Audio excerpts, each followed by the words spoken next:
All right, hi folks. We're going to get going in just about 1 minute, so go ahead and settle in, and we will start shortly.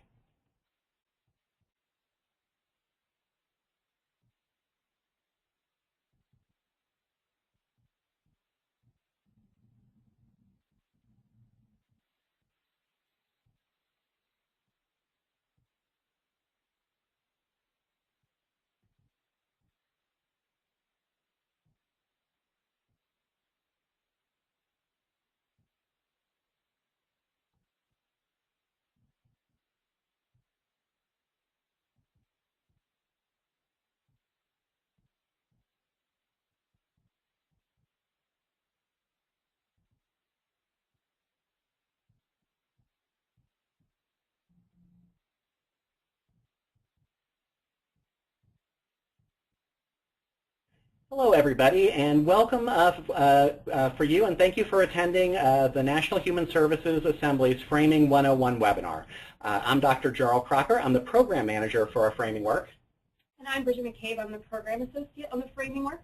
And I want to start our webinar with a brief overview of what we'll discuss today, take care of a couple of the usual housekeeping issues, and then we'll get going. This webinar is the first in a series of events to engage the membership of the National Human Services Assembly and other key stakeholders in the human services sector in our collective work around reframing.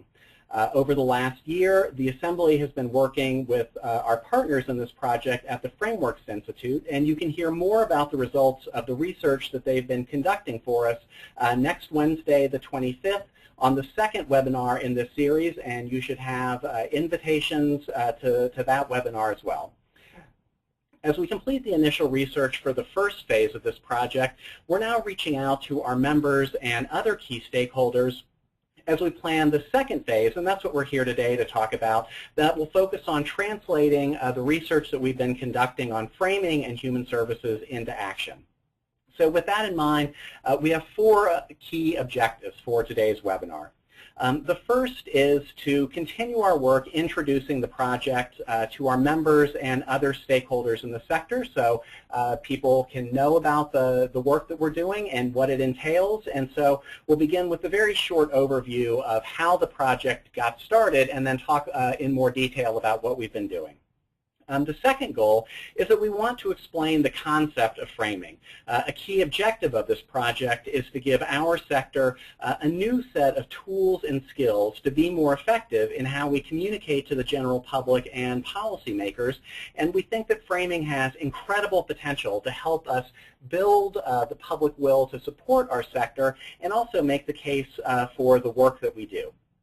The third objective for our webinar today is to explain why framing is important for the human services. We'll talk about how and why the way that we currently frame our work doesn't always get through in ways that resonate with the general public and policymakers, doesn't always get through in the ways that build support for our work. And then we'll talk about some of what we've been doing to identify new ways to reframe how we present the sector to other stakeholders. And then the fourth objective is we want to make sure that all of you know how you can participate in the project, how you and your organization can benefit from the research that we've been doing, and how you can contact us and work with us to incorporate our work into your initiatives, projects, and other activities for you and your organizations.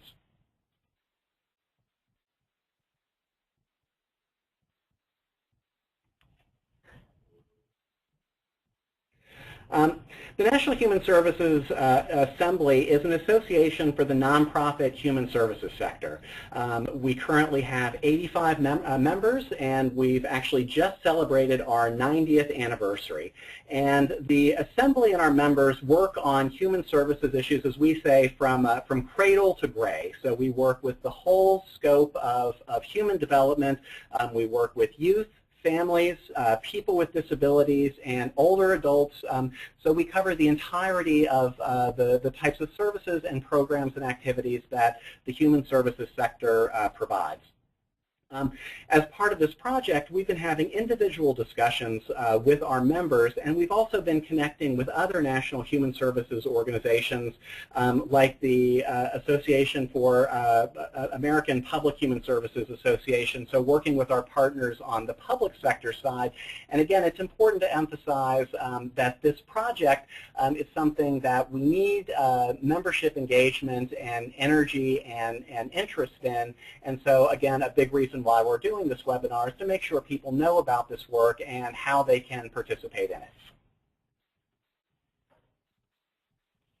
it. Now, just to do a quick rundown by the numbers, the Assembly's member network, so of our 85 members, we collectively represent a sector that has over $61 billion. Our members are in 100,000 different locations. We have over 1.1 million employees collectively, and we provide these statistics not to toot our own horn, but to illustrate that the nonprofit human services sector, not to mention the human services sector as a whole, represents a very significant set of employers, workers, public and private economic resources, and social networks, not to mention the children, families, individuals, and communities that our work touches every day. However, in spite of that, we don't always have the leverage and impact as a sector as a whole that we see in other industries like, for example, the healthcare industry. And so a key objective of our framing work is to figure out how we can come together as our sector to better leverage the resources and influence and networks that we have. This project started a little over 2 years ago out of conversations among our members. One of the things the Assembly does is bring together a variety of different councils of our members to talk about issues of import to the sector as a whole. And there was a collective feeling in these conversations that our sector was undergoing significant change, that there were substantial trends and forces both inside and outside our sector that were impacting our work, but we didn't have consensus on how we as a sector as a whole could respond to these kinds of changes. So our work on framing emerged out of this desire to move beyond the marketing and branding and communications work that I'm sure you're all familiar with that we do at an organizational level, but to think about how we could react at a sector-wide level to develop a strategy for the nonprofit human services sector as a whole to react to these changes. At the same time, we also became aware of the work of the Frameworks Institute, which is one of the leading, if not the leading, research organizations that works on how the general public and policymakers understand complex public policy issues. And so, with the generous support of the Kresge Foundation, we started phase 1 of this project to begin initial research on how our sector, how the nonprofit human services sector is framed and how we understand ourselves. So if you think back to the presidential debates last fall, can you remember when human services was discussed? It might be a little fuzzy. In reality, it really wasn't discussed much, but when it was talked about as entitlement, which not only brings to mind a negative connotation, but it's also inaccurate. People think about entitlements as being claimed by certain undeserving populations, but human services is so much more than that and touches nearly every household in America. Things like community sports programs, unemployment benefits, disaster recovery funds, and temporary assistance to needy families. All of these programs are part of the human services system in the United States. And the thing about human services is that they are for and about people, and we are all human. The non-defense discretionary spending is at a historically low percentage of GDP, with the sequester cutting even more programs and services that our sector provides. We've seen substantial cuts in the past, but overall they've not made a huge impact on reducing the federal deficit. These critical programs didn't cause a deficit, and radically cutting them will contribute little to deficit reduction, but in the process will harm millions of Americans and will contribute to even greater inequality, not just of income, but of opportunity. These programs and services, the programs and services that people rely on during times of economic strain, will be significantly reduced, leaving individuals and families without critical supports. The sequester cut $85 billion from the non-discretionary budget, nearly a third of which are programs and supports for children, families, older adults, and people with disabilities. These are much more than entitlements, or what we have called the safety net. These are critical rungs on the ladder to opportunity and self-sufficiency. In addition to the sequester, giving as a percentage of GDP has remained flat since the 1970s, despite a significant increase in overall GDP. In addition to that increase, the number of nonprofit organizations has risen tremendously. With decreased government dollars and static levels of giving, nonprofits in the human services sector are more constrained than ever for capital and resources, and are forced to compete with each other for funding.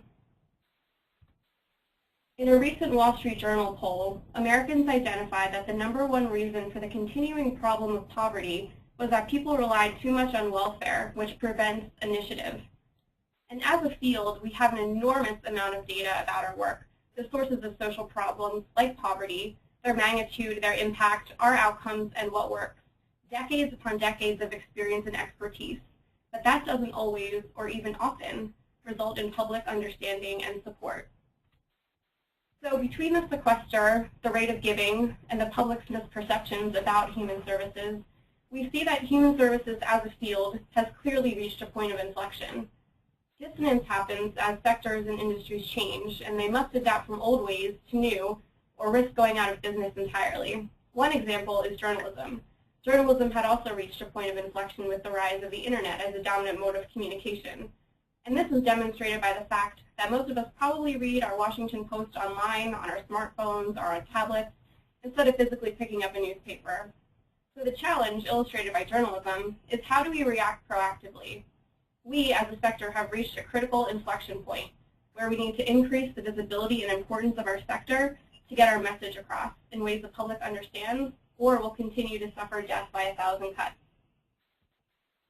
So that brings us to the question that the main question we're here today to discuss, and we want to start off with talking about what is framing exactly. So the quote from George Lakoff, a very prominent linguist who I'm sure many of you are familiar with his work, I think gives a very direct explanation. So framing is just simply the conscious and unconscious processes that we use every day to bring meaning to the world. And I think it's important to stress that nobody has a raw feed to the world. Information always gets filtered. And our minds have both biological and cognitive structures that help us make sense of and interpret the world. And that's really what framing is about, figuring out how do these deeply rooted underlying structures influence the way we give meaning to the things that we encounter in our lives.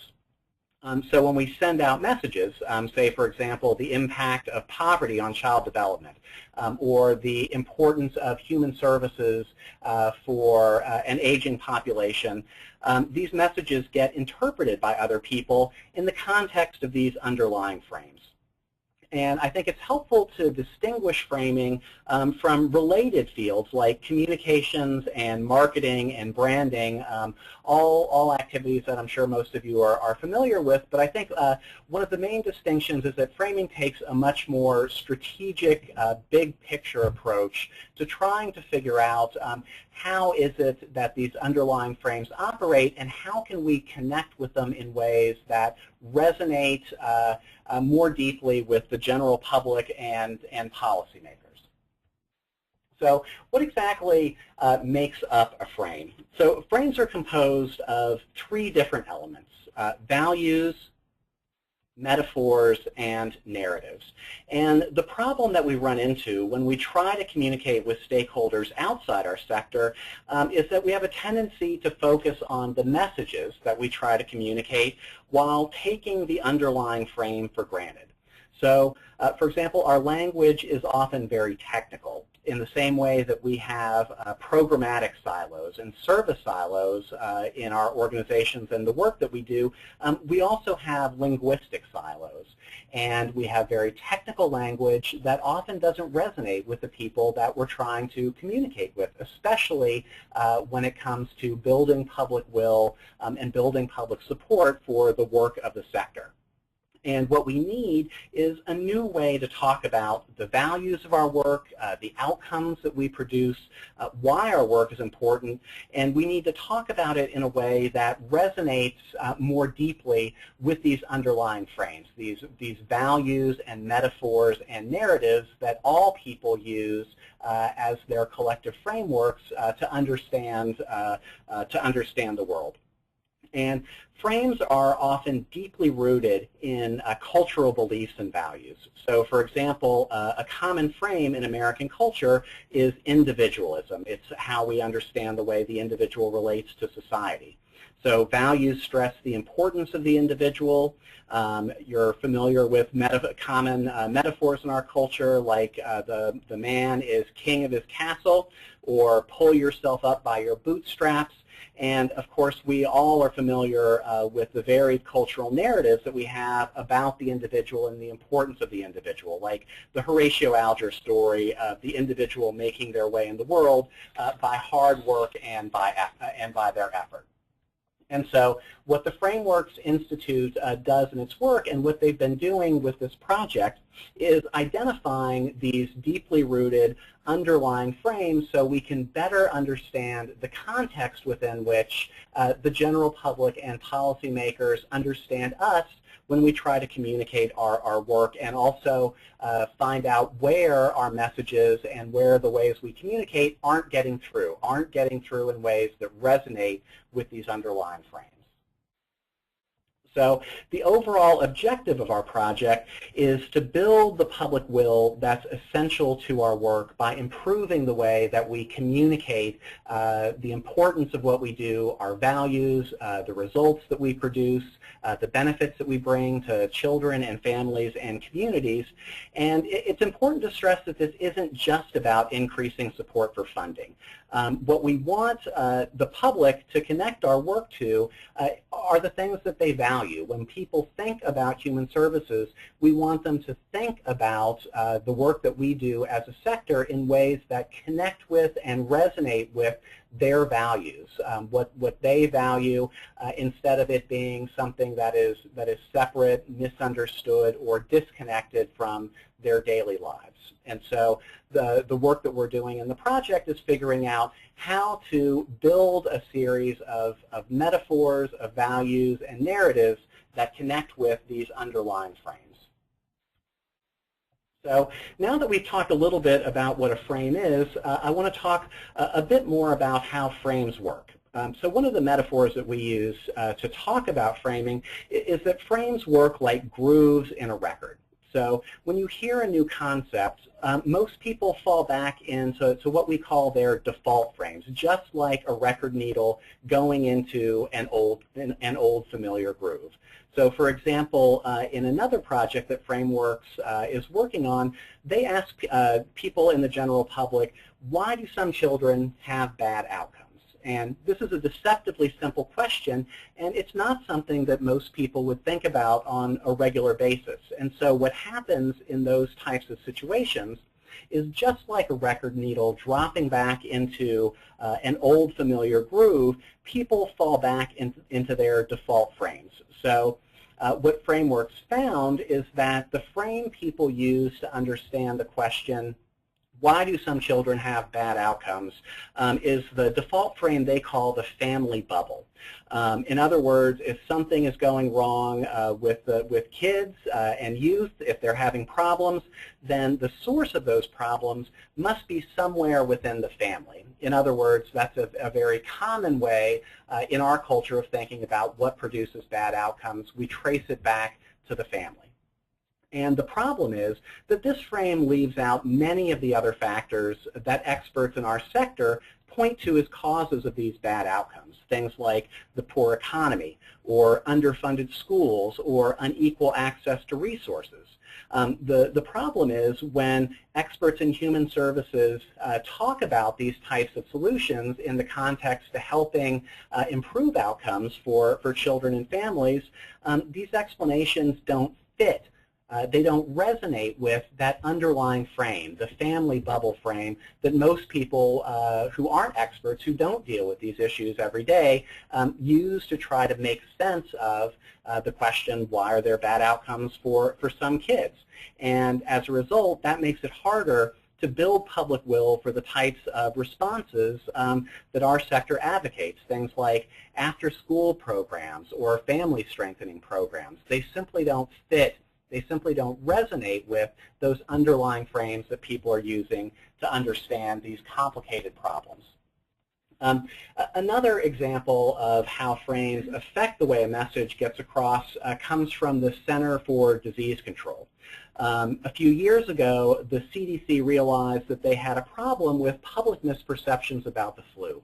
So they developed a fairly broad campaign to dispel certain myths about the flu, such like the flu is not a serious disease, or the flu shot can cause the flu.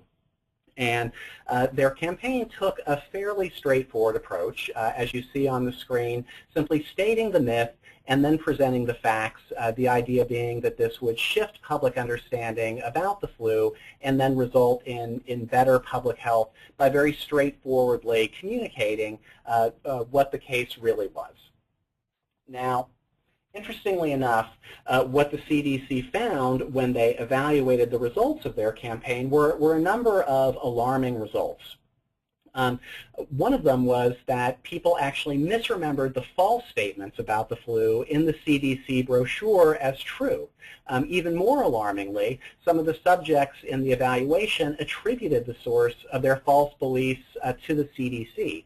And what they eventually found was what happens when you repeat a myth and then present the facts that dispel it, what actually happens is you reinforce the underlying myth, and in fact, just like a record needle going into a groove, you simply deepen that old frame for understanding problems like the flu.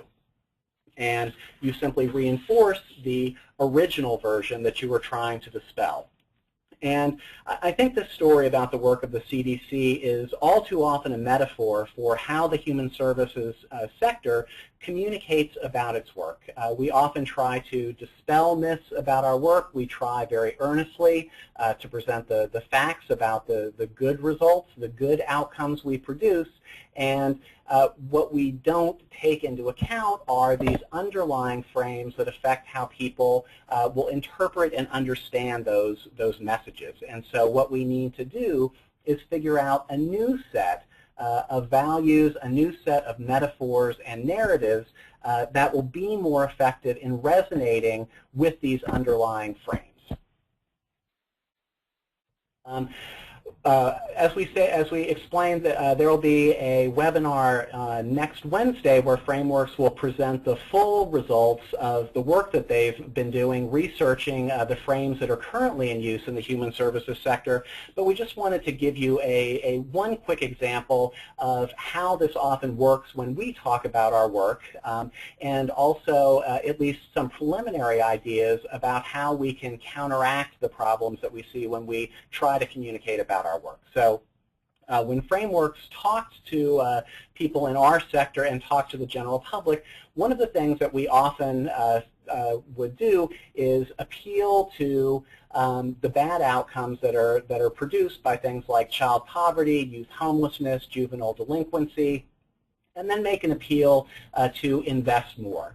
And what happens is the frame within the frame that people use to understand that statement often defaults, like we had been explaining, to things like the individual and the importance of the individual. So what people hear is, that which doesn't kill you makes you stronger. So people have an individual obligation to overcome their situations like poverty or other types of problems that face children and families. And at best, maybe the family has a role, but what this frame does is cut out all the other factors that go into producing these types of poor outcomes.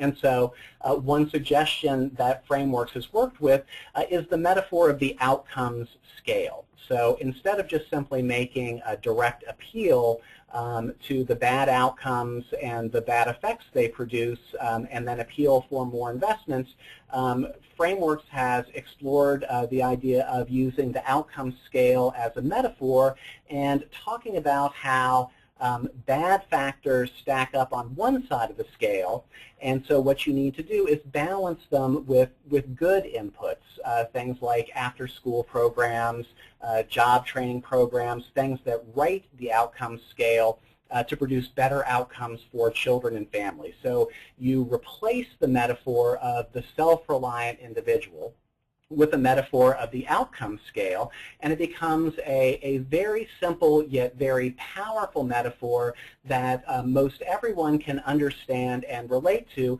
reconceptualize what the work of the sector is about, that we're trying to stack the outcome scale towards the positive side to produce positive outcomes.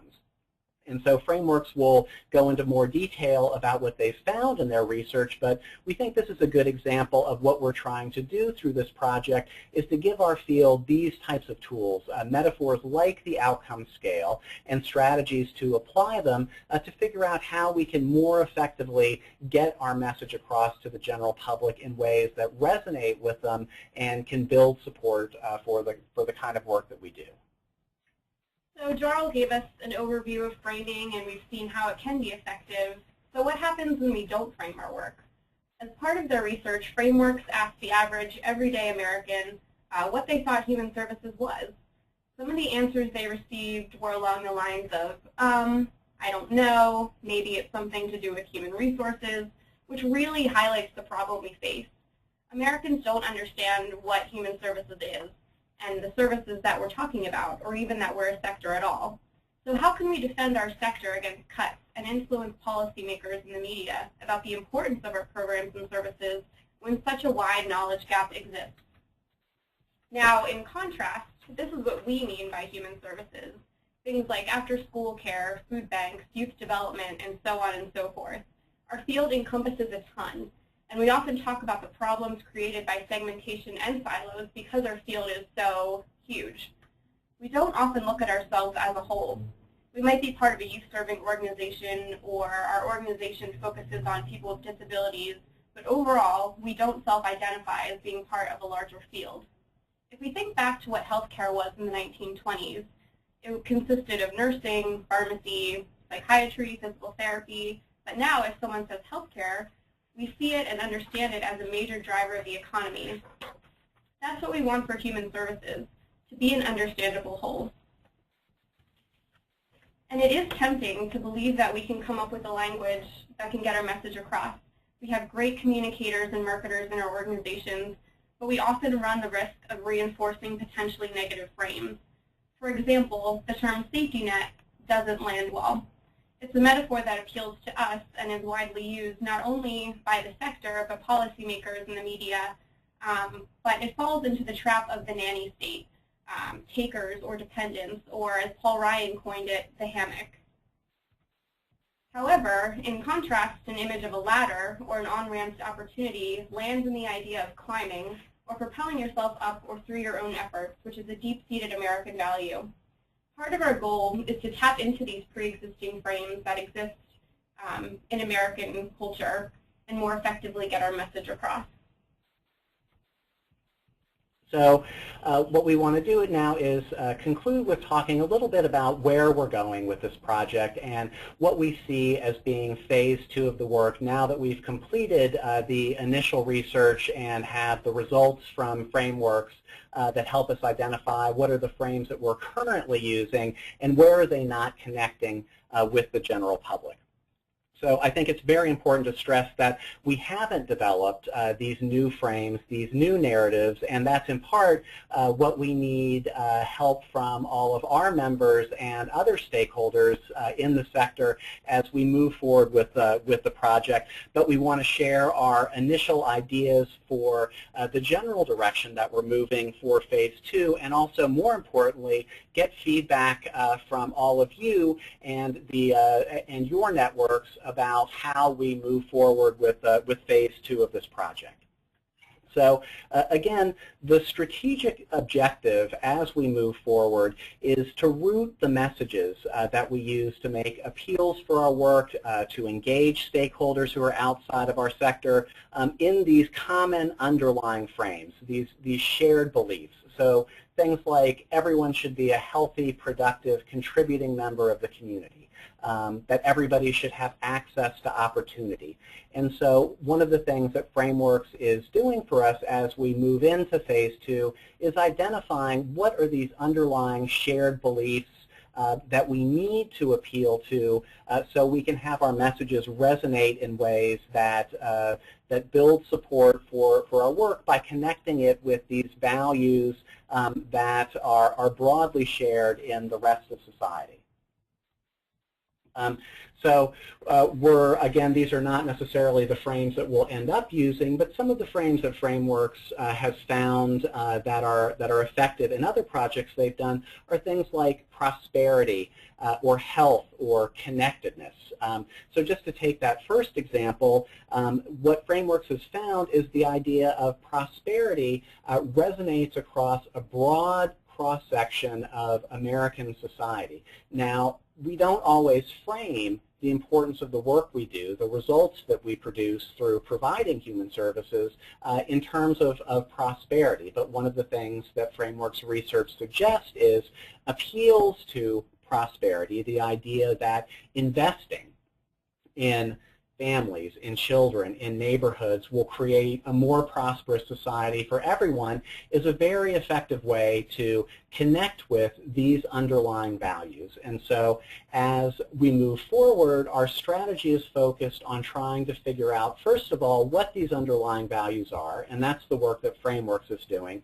But then secondly, how do we create those metaphors and narratives that connect with and resonate with these underlying frames? And that's what we're doing, that's what our members are doing, and that's what we need input from all of you and other stakeholders in the human services sector to figure out how to make these connections, how to develop these strategies to appeal to these underlying values, and also identify, what kind of tools and supports and activities do we need to engage in to realize these strategies to, again, reframe the work that we're doing and better communicate with the public.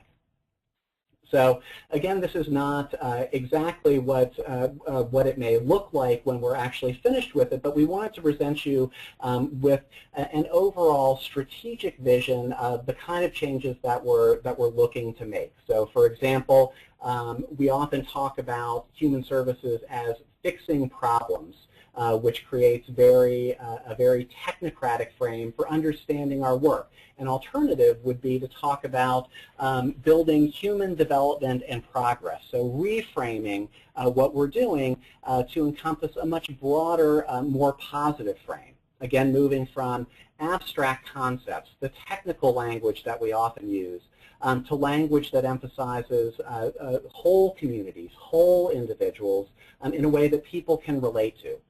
We often get trapped in left-right distinctions, going straight to the political argument, and framing is about developing strategies that talk about our work as aligned with broader beliefs and principles that everybody shares. Another strategic mistake that I think our sector sometimes makes is talking about our work as focused on particular populations.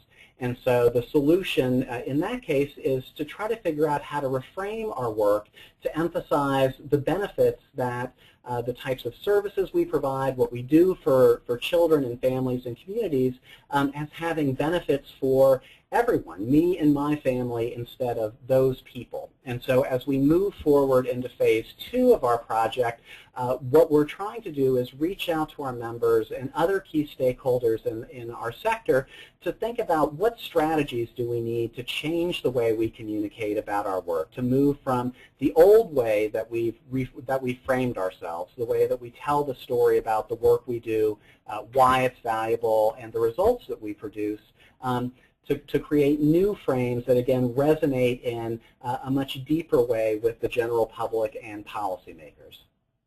And we know from history that changing frames is possible. We certainly have learned at least some of the lessons from the civil rights movement, changing from the way we talked about issues of race and class in the 1950s to the way we talk about it today. And within our own sector, we've seen how changes in frames for talking about the populations that we serve have undergone significant changes. So we've moved from talking about older adults as people who often were warehoused in old folks' homes to having older adults live in active living communities where they continue to be fully engaged members of society, pursuing their own values and interests in ways that are a vital part of the broader community around them. So again, we've learned from history that it is possible to change these underlying frames, and it's also very important to stress that we're not just in this project talking about changing the way we talk about our work, it's also deeply connected with changing the way that we actually do the work. And so again, to present what we are thinking about in terms of moving forward in phase 2, our ultimate objective with this project is to come up with a broader blueprint for our sector, looking at the different populations that we serve, children and youth, families, older adults, people with disabilities, coming up with both new metaphors, new narratives, new frameworks that, again, resonate with the general public, but also connecting those with policies, with actions that reinvent the way that our sector does business. And so as we think about what this overall second phase of the work will look like, in addition to changing frames, to reinventing the way that we do our work, we're looking for the desired outcomes for people in those populations that we're talking about. We're beginning to identify evidence-based strategies that produce the outcomes that we seek, and then take those evidence-based strategies and organize them into blueprints, a way to guide our sector forward in a way that not only talks about our work in a different way, but does our work in a different way. And then ultimately the goal is to change policy and practice across our field. And so the work that we're doing on reframing is very closely connected with the work that is already in part going on reinventing human services. But it isn't just about talk. It's about changing the way that we talk about our work, but it's also about changing the way that we actually do our work. And to summarize what we're looking to take away from our framing work, we want to come up with new language, new imagery, and new metaphors to talk about human services that really resonates with the American public, like the balance scale. We also want to establish a clear industry identity, similar to that of healthcare. And we also want to provide a framework to reform and reinvent human services. So what are the next steps? First, next week is part 2 of this webinar series, Mapping the Gaps, presented by our expert partners at Frameworks, who will discuss the core story of human services, give us some insight on where our message is currently landing, and discuss some potential reframing strategies to better represent our sector to the public and policymakers. We will also be releasing the full findings of our Map the Gaps report in October, so stay tuned. You will all be added to our framing listserv unless you otherwise notify us.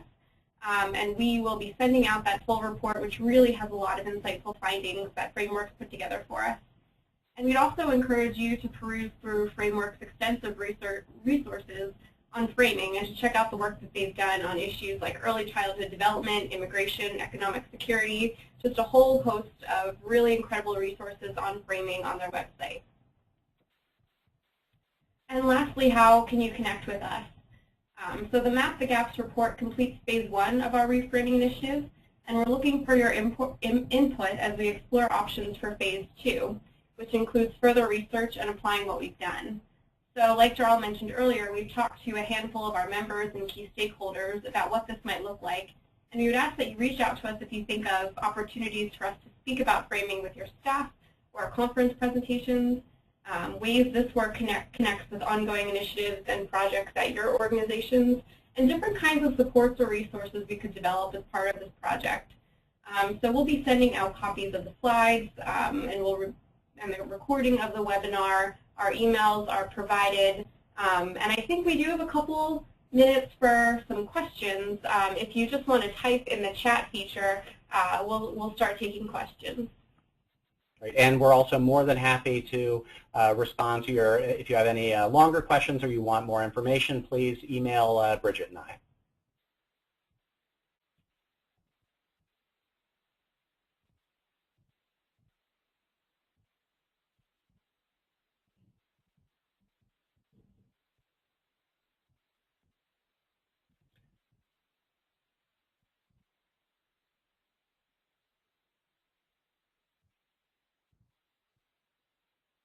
We'll give folks another minute or two to type in any questions, any burning questions they might have about framing.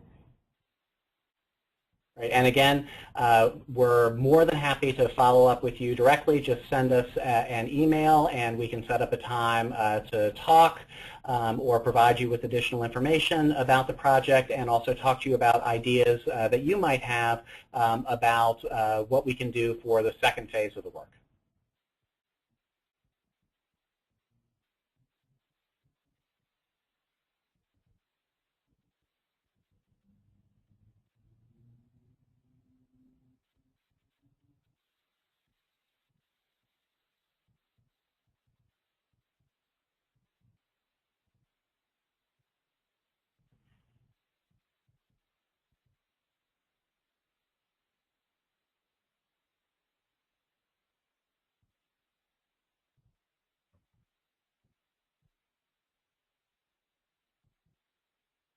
Well, I know we just threw a lot of information out at you. So our emails are on the screen. We'll be sending out the slides. Please reach out to us with any questions, any ideas. We'd love to hear them. And thank you all again for attending. And we're looking forward to hopefully speaking with some of you in the future about this work. Thank you very much.